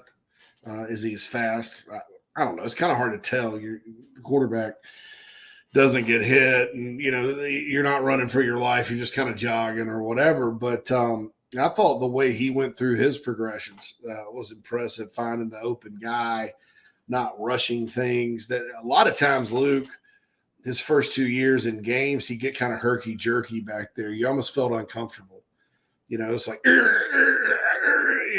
don't want to say spastic, but it's a little spastic, and that's the sign of a guy that's excited to go play, but that's not necessarily trusting his blocking, trusting where the play is at. You hear that internal clock. I don't think he trusted himself. Yeah, and not ready to play. And I think with a lot of times guys like that, that they go through that much turmoil their first 2 years, and then, they bring in a transfer or whatever that you're not going to be able to beat out. They get entitled and hit the portal, and then it hardly never works out. But I think everybody around Luke and Luke himself and staff and everybody else understands this is going to be great for him. Yeah. And the fact that he looked good in the spring game and he's already made that much progress, to me, is a great sign. I think we all want to see Spencer Rattler play the whole year and have a huge year. I think that's it would be tremendously. I don't want to think about that, but hey, you got a backup that started 5 games who's gotten a lot better. And sometimes you need your backup quarterback. But even if Spencer Rattler doesn't have a bad injury, what if his helmet comes off or something? He has to sit, that kind of thing. So I was impressed with him. I thought Braden Davis, too, the true freshman, is a little more advanced than I thought. Maybe that he would look in terms of mechanics and things like that. One of the reasons they love him is because he's a film guy, and he processes the game, which you have to do as a quarterback, very quickly. The offense, the reads. I mean, his dad played in the NFL. His dad's an offensive tackle, but his dad played in the NFL. And this guy's 6'6", right at 200 pounds, 198 pounds, and can run and has a strong arm. And he was more accurate the other night than I expected. I think in 2 or 3 years, we're going to be talking about him, honestly. Yeah. Maybe sooner, because he's a freak. I mean, he's one of those. He's a little freaky, He's a little freaky. There's something that's different about a kid like that, JC. I don't know that he's a young man who is going to come in, and if he doesn't play a year or even the second year, is going to automatically hit the portal. I think that my understanding of this behind the curtain is that he understands he is a development project, but if he just sticks with the process, he's going to look up in 2 or 3 years and go, okay, I've got it put together here. Some guys, right, they come in and they just want to play and they don't play, so they leave. to go find this kid's got a chance to be a really good quarterback at the highest level of college football, but he's got to stick to the process, develop his body and things like that. I agree with you there. All right, let's elsewhere offensively, those guys I think were about what we expected to see. Love Juice Wells, running back room looks great. Didn't get to see Stogner and Bell, but we know it's there. The final quick nugget that I've got on offense is the offensive line, JC, and then I want to get to the defense with you because I think the defense is actually going to be what carries the Gamecocks this year, and we'll get there in a little bit. But the offensive line returns literally everybody. They didn't lose anybody. I think they returned like 16 offensive linemen, including 8 or 9 guys who've started. I mean, I have seen less talented offensive lines at South Carolina do more. Okay. All these guys that are playing, they're not talented. Like there is talent there. And last year largely underperformed throughout the season, but they're all back.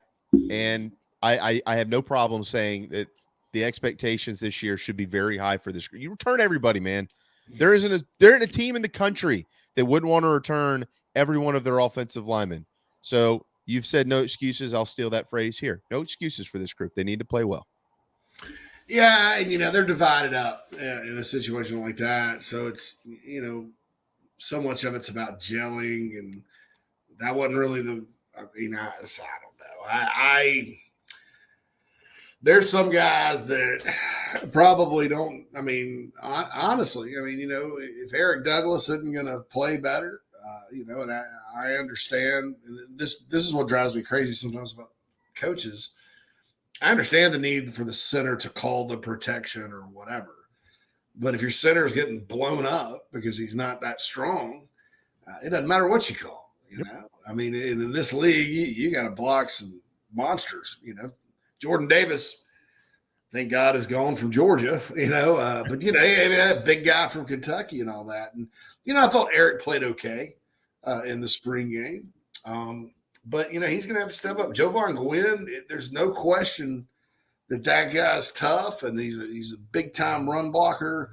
His overall performance needs to. Hello, Red. Hello. Hey, Red. Red doesn't like talking about the offensive line. Yeah, I hear that. Pisses him off. But, because you really have guys like Vershawn Lee and Tyshawn Wanamaker who are younger, who have passed a lot of these older guys. I'll throw Jalen Nichols in there too. So what do you do? I mean, if I'm Greg Adkins, I'm really looking at and going, maybe we need to try some different combos in the preseason and figure that out instead of sticking with the same old, and then you got to Arkansas and get cut. Or God forbid, because somebody misses a block, like Marshawn Lloyd last year, I'd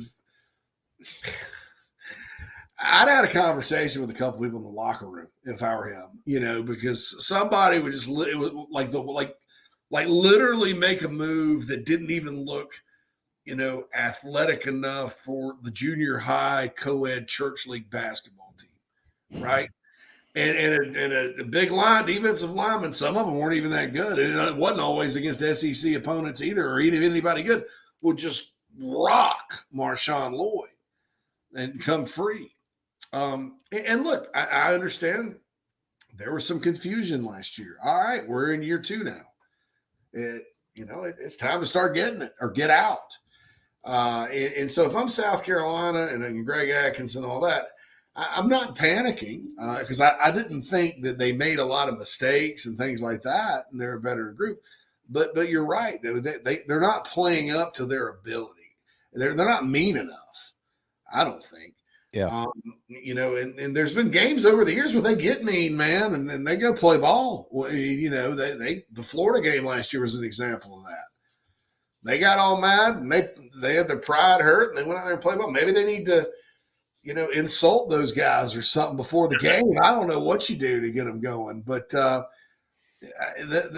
has to happen, or they need to make some changes.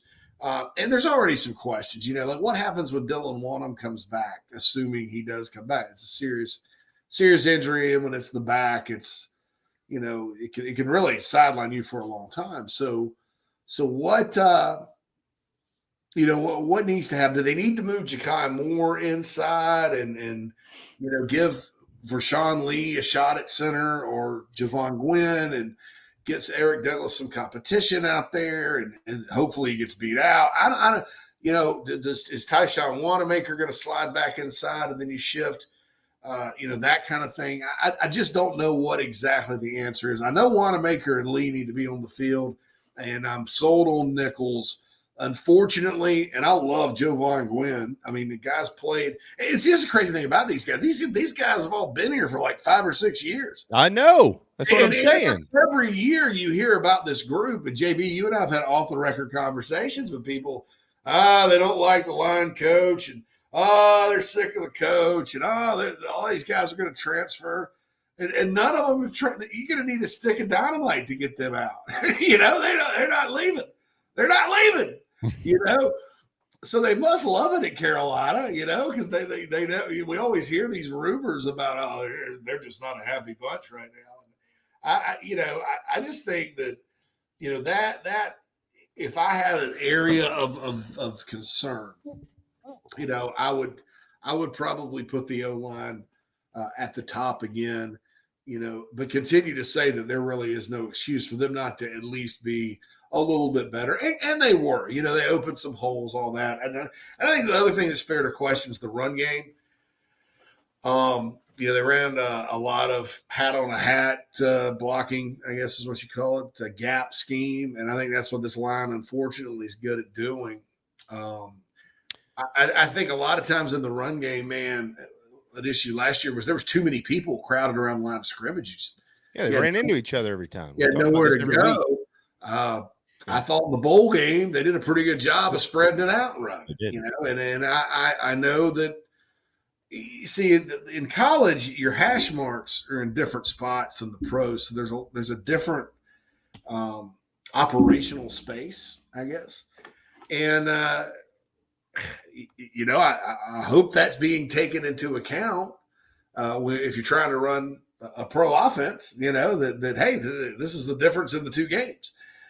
Because that's one thing all great offensive coaches do. They understand space, because that's the whole point of the game. Yeah. Is to get the ball in space where there are no defenders. Why would you go where there are a bunch of defenders? I don't know, So anyway, I mean, this isn't Pinball Wizard. This isn't Tommy. This is football. Nobody wants to do a pinball thing. They want holes to run through, right? Right. So anyway, well, look, here's the thing. I hope it's better. You mentioned the run game. Look, you're not. This is going. I mean, we're not saying anything that's out of the ordinary here. This is well known in that building. This is a prove it or die on that stick type of year when it comes to recruiting. They got all the momentum in the world. They've made believers out of so many, but you're not going to be able to sell this offensive system if it doesn't click with the talent that they have, period, the end. I mean, Spencer Rattler aside, in a couple of years, we're going to look in the NFL. Guys, we all know it's coming. We're going to look in the NFL, and we're going to go, oh, my God, Kevin Harris, Saquandre White, and Marshawn Lloyd are all really good players in the NFL. And they were all on the same damn team, and they combined for about 1,400 rushing yards between the three of them. How did that happen? It should be one guy that's running for 1,400 a year. So that the word's going to get out. You want to go die on that stick? You want to be a talented kid that's convinced to quote unquote go change it again at South Carolina, and then you go there and run for about 400 or 500 yards because they don't know what they're doing with you? Go ahead.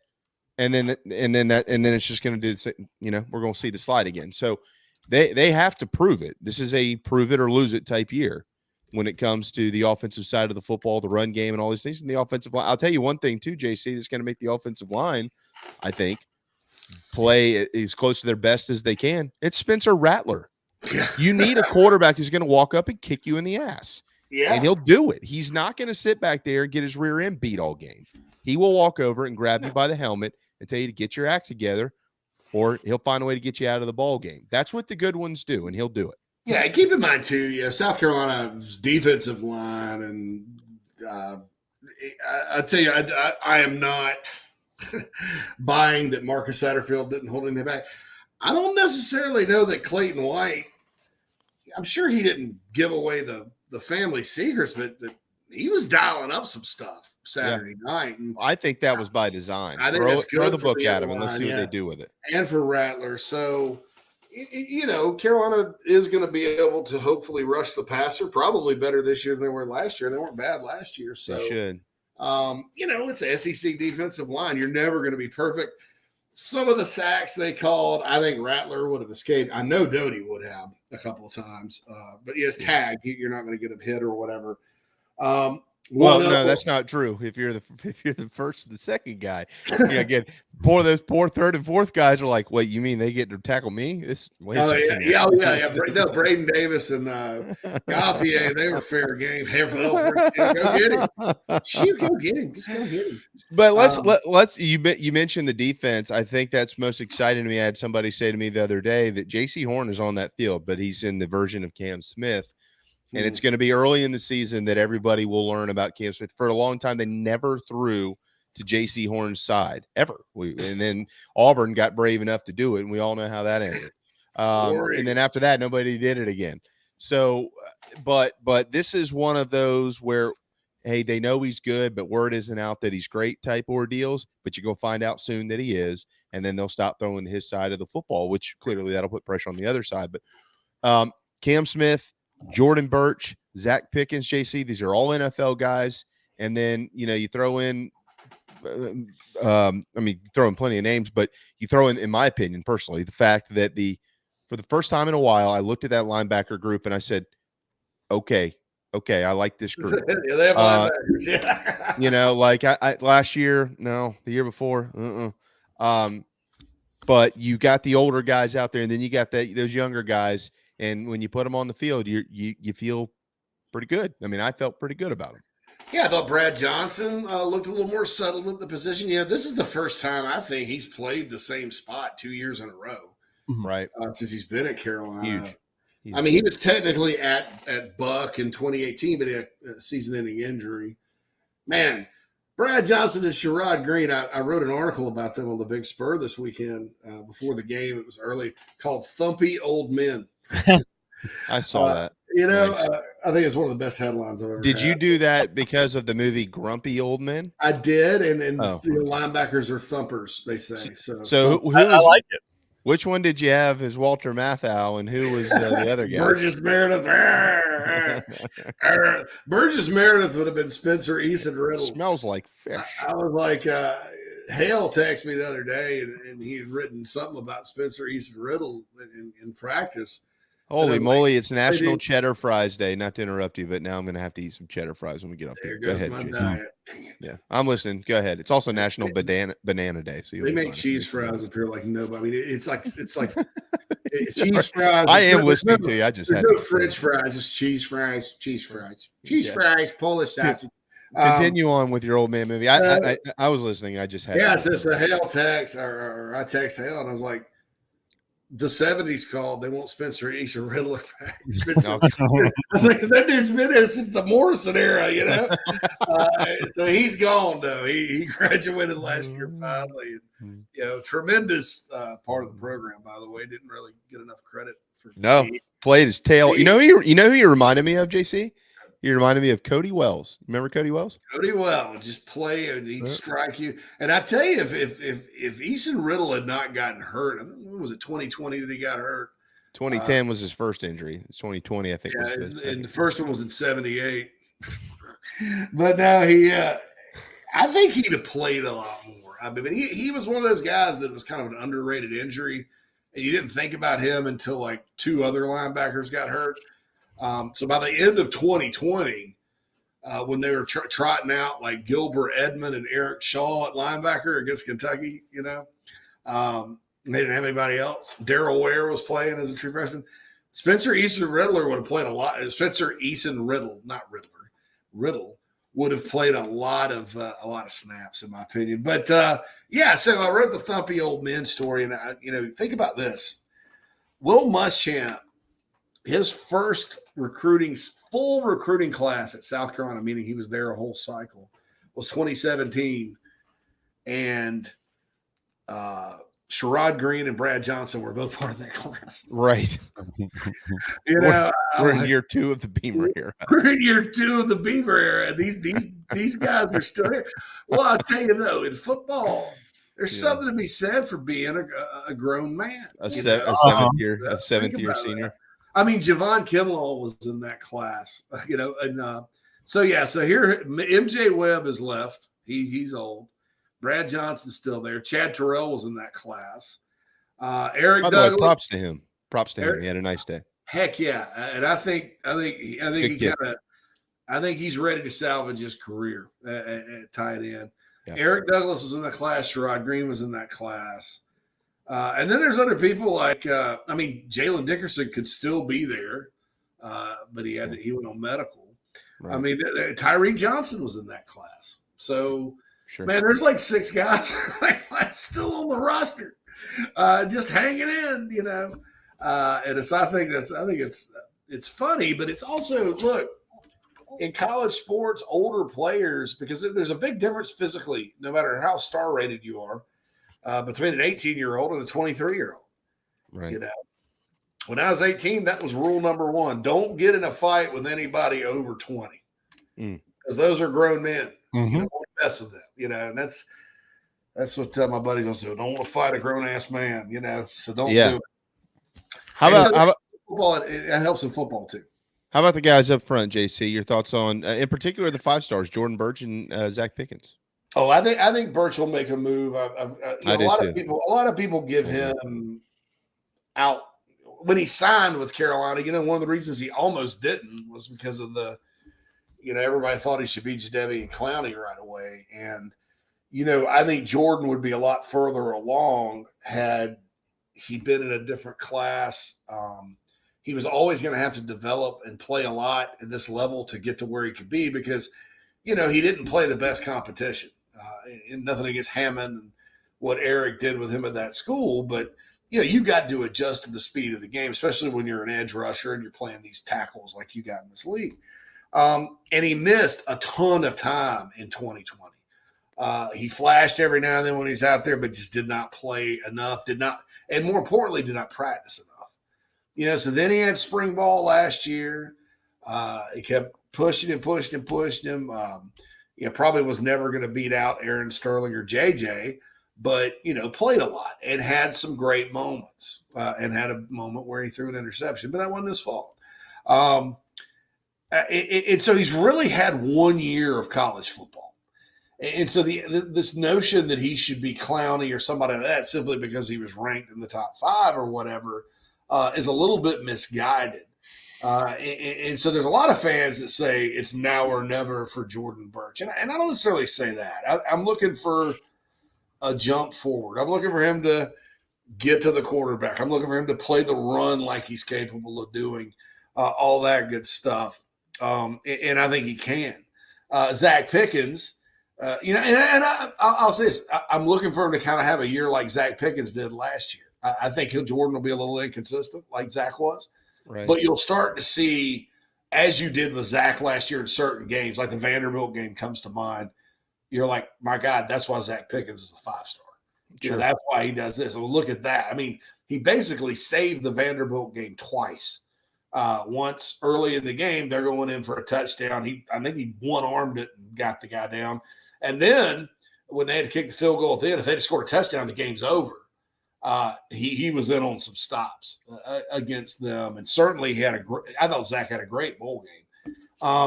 So I think he's going to take it to an even further level. I think he could have gone pro and probably gotten drafted late, but I think if he has a consistent performance throughout the year, he's going to be pretty good. I think Jordan Strachan could be all SEC.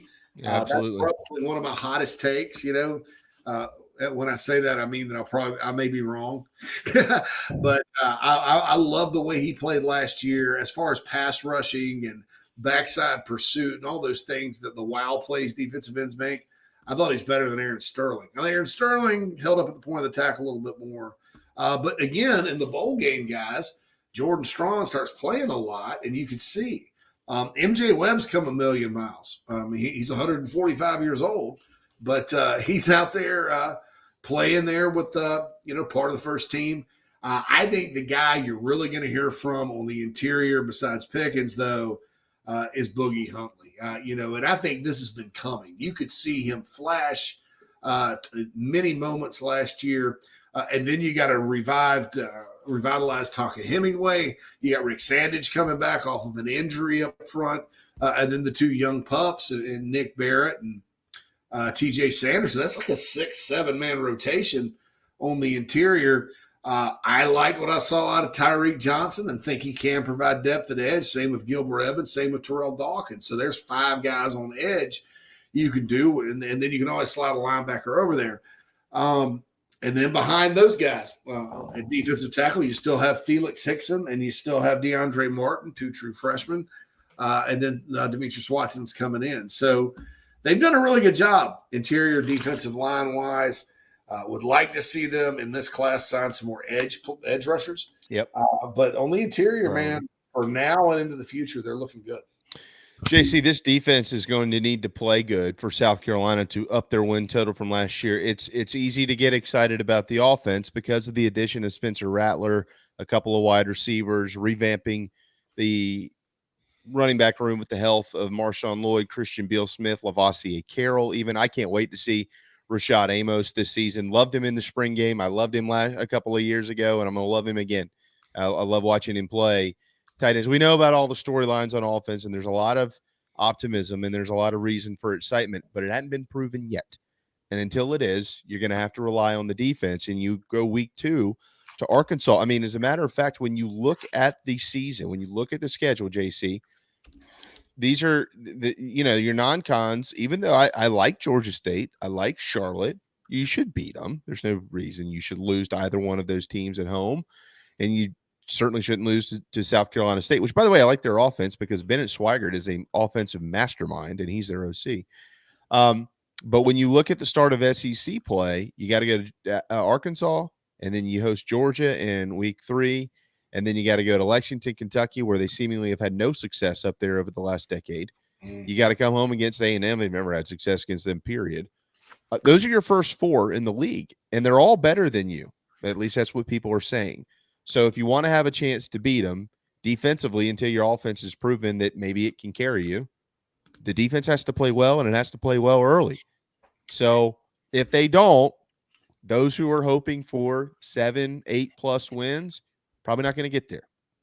Yeah, and I think defensively too, guys, this is a very capable group. Absolutely.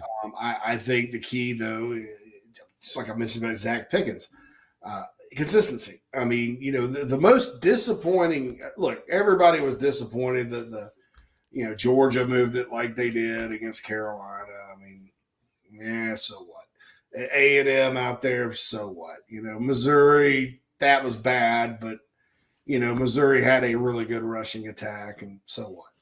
The Clemson game was inexcusable.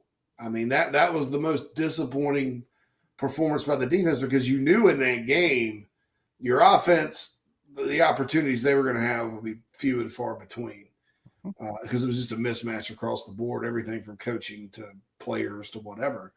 And Clemson lined up against that defense, which is a defense that should have been able to compete with what was a pedestrian, for the most part, Clemson offense, and got ran over. That cannot happen this year at all against anybody. No. I don't care who you're playing. I don't care how big KJ Jefferson is. You cannot let teams line up and run over you. That's a recipe for disaster. So I think, that's been emphasized in the building a bunch as far as run defense. Run the ball, stop the run. They have to get better at that. Better linebacker play, more speed at linebacker is going to help. It's going to help. Yeah. It's a big upgrade when you go from Damani Staley, who played hard, to either Mo Kaba or a healthy Sherrod Green. Those guys can fly. It's a big upgrade on the perimeter, a Cam Smith at this point than Cam Smith last year. And then you got Marcellus Dial or Darius Rush at the other corner, who are, a year in for playing a whole lot. You've got Devontae Reed back there, who's an eraser. Jalen Foster led the team in tackles last year. I would hope his safety would not lead the team in tackles this year, but if it does, Devontae Reed is going to fill right in tackle-wise than Foster, and he can close faster than Jalen Foster. So you've got options. But South Carolina, absolutely, they need to cut that run defense way, way down. Because I think they'll be really good against the pass. I think they'll be able to get pressure. I think they cover well. But you can't sit there and let teams get in 2nd and 1 all day and gash you like happened a lot last year. And I think if they can manage that, you talked about those first 3 games. What does Arkansas like to do? They like to run it. They run it out of weird, crazy formations, the Kendall Browse offense, but they like to run it. Kentucky likes to run it, no matter what they say. Georgia obviously likes to run it. So I believe that, I believe that's the key to the whole defense this year. I think they have the players to do it. They have the scheme to do it. It's just got to be more consistent, I think. You just can't have games like A&M, Georgia, Clemson, and Missouri where it just gets away from you and you can't stop anybody. Absolutely not. And you're going to have 2 games that could happen very easily in early in the season, Arkansas and Georgia. You could come out and really make a statement, or you can come out and be about where people think you're going to be, 1-2 after 3 games with losses in Fayetteville and certainly at home against the Georgia Bulldogs. But I'll say this, JC, and we'll leave it here. We'll leave it on a high note and some optimism for the future of Gamecock football. You beat Georgia State, and then you go win in Fayetteville. You'll have eyebrows, and you'll have attention, and you'll probably have College game day as well with Georgia coming to Columbia, South Carolina. Hanging from the rafters. And, and I don't know when CBS at times waits till week 3. Sometimes they – Well, last year, the SEC released all their first 3 weeks in May. TV schedules. Yeah. But sometimes in some years they've started from week 1, and then some years they don't start till. So that Arkansas game, if you look at it, could be a CBS game. It's going to at least be, I think, prime time on ESPN or something like that. Oh, sure. There's just a light schedule of conference games, and then of course that Georgia game should be gigantic, folks, as it always is. But let's see here, Darren. Let's just check it out. Or Darren and what's your name, JC? Well, I can tell you what, it's not going to get Preston over. Not Bama at Texas. Nope, that'll go in above it. That will go in above it. Steve Sarkisian against Alabama, Texas, the whole 9 yards. Yeah. But that wouldn't be an SEC CBS game. No, but it'll be probably a 7:00 kick on ESPN. Oh yeah, or ABC. Right. Or Fox. Fox, yeah. Well, too. So. Oh, that's true. Oh God, Bama's going. No, wait a second here. Don't give us any big noon kickoffs. Yeah, I don't see Bama at noon. Alabama has a little bit of pull with things, regardless of what conference affiliations say their TV partners. Nick Saban could probably make a call. Maybe Fox moves that to the night kick. Yeah, Florida and Kentucky that week, guys. And, a lot of interesting ball games with Georgia. I'll go ahead and make my prediction. I think it's going to fall at 7:00 on ESPN. People like Arkansas, and they like Spencer Rattler, and that's Spencer Rattler's debut in the SEC. So big bingo right there. Yes. Yeah. So that'll have a good spot. Yeah, 7:00. I can't wait for September. What month is this? Almost. It's 420. It is. Oh, here we go. Yeah. JC, more importantly than that, it is National Look-alike Day. Who have you been told that you look like? Man, it's crazy. You got a minute to answer this. We're not going honest past to God, in 2012, I went through a phase, and I swear to God, I was in Little Rock, Arkansas. I got this. Los Angeles, California, got this. Walking to a bar, walking to a store, whatever. Tom Hanks. Huh. Tom Hanks. I've never thought of like Tom Hanks before in my life. I had Robert Downey Jr. when I was much skinnier in like 2015. I'm not seeing it. And then Charlie Sheen has happened. Charlie Sheen? Yeah. If you shaved your head, like Wild Thing. Philip Seymour Hoffman when I'm in my heavier phases. He's played some weird roles in movies, man. I'd stay away from that one. Yeah, I'm a weird guy, so I don't know. But yeah, the Tom Hanks one was just kind of bizarre to me. I didn't see it. I didn't feel it. I was like, yeah, but yeah, I got Tom Hanks back then. I don't think I look like Tom Hanks now. I think I look more like maybe John Goodman. What about you, Darren? Name somebody fat. John you have a Kennedy, doppelganger? Chris Farley, let's go. In college, I got a Kevin James from a professor who I later dropped his class. Not because he called me Kevin James, and I was almost maybe offended. But maybe in the face a little bit. Yeah, you get that. You're not Kevin James round face. It's like your features. It's your features. Well, I dropped his class because his subject was too hard. I don't remember which class that was that I dropped, but it wasn't one I took or passed.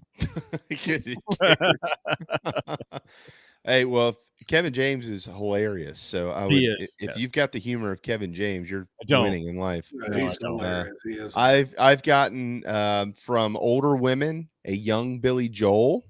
Okay. Yes. And from the younger, you can see that. I see it, Dave. And then from the younger crowd, Jeremy Piven. I've gotten Jeremy Piven a lot. I can see that too. Yeah. Sing us a song, you're the piano man. Yeah, the young. I literally had a lady at the Windjammer one night around midnight go, you look like a young Billy Joel. I said, that's good. I'm closing my tab, by the way. He's fine. So, all right, JC. Well, go do whatever it is you do, and we appreciate you hanging around until 2:00 this afternoon. Clearly, a lot to get to in Gamecock land with the wrap of spring football. Still keeping our eyes peeled for some transfers. Those are coming. Nobody be surprised if, when, and who they are, because it's going to happen for many different reasons. And then, we'll do this again next Wednesday. Thank you so much, guys. Always enjoy it, and you guys be good. We'll talk soon. Hey, Jamie Churchill has Phil Mickelson and Elvis. I never even thought about Phil Mickelson and Elvis looking alike. That's a hell of a combination. That's a great comp. You probably want to be Elvis today, though, than Phil.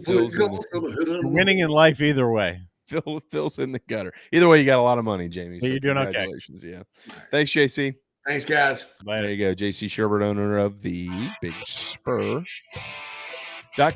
All right, so we got guests downstairs that brought home Chick-fil-A. So I can tell you what I'm going to do. Nice. Different phases of my life. Yeah, I hear you. We'll be back tomorrow. Scheduled to have Corey McCartney on baseball tomorrow.